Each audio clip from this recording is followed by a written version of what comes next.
Making It Home covers one single season of Little League Baseball. That's just 16 games that I spent watching my oldest son play with my dad the season after my brother died of cancer. He was 47, and my mom died just 4 months later.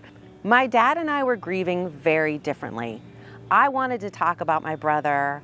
I went to actual grief groups and dropped out. I tried everything: Buddhism, Judaism, meditation. My dad never wanted to talk about my brother and didn't have a single picture out.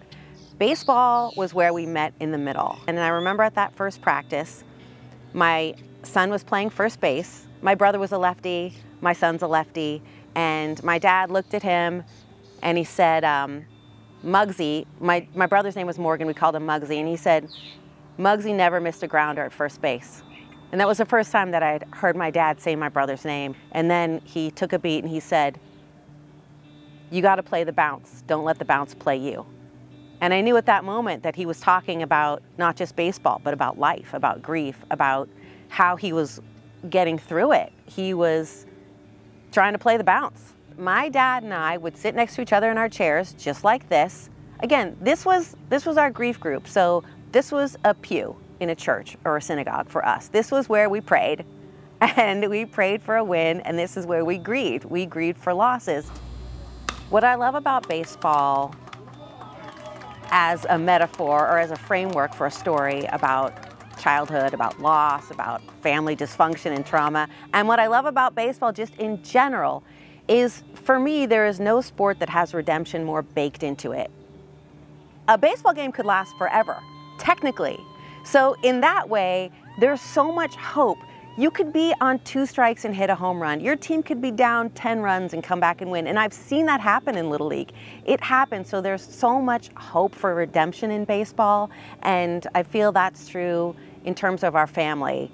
I think something that happened the season that I wrote about during Making It Home was that my dad had always been a ne'er-do-well, but he became a hero to me because he could enjoy a baseball game 1 minute and be in the world and find joy and root for a team. And he could also scream out into the night about his grief. He could be 2 things at once.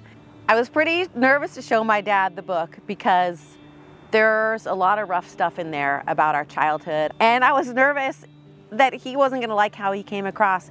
He loved the book. He said, there's nothing more important than art. And then he immediately wanted to know who would play him in the movie. The best way that anyone's described grief to me is that fresh grief is like a bright light. It's right in your face and you can't see anything else. You're blinded to everything else and you can't really be a part of the world. And over time, that light gets farther and farther away and it makes room for other things. And for my dad and I, baseball was one of those things. But there's no right way to grieve. There's no wrong way to grieve. There's no timeline. There's no way you're supposed to feel. I hope people take that away from Making It Home because certainly I didn't expect Little League to be the way that my dad and I walked through our grief, but we were in this mutual foxhole that was the sidelines of Little League, and we rode out so many highs and lows together. And at the end of that season, I knew how to be with my dad. I knew how to forgive my dad. I knew how to tolerate my dad. And I knew that I even looked up to my dad.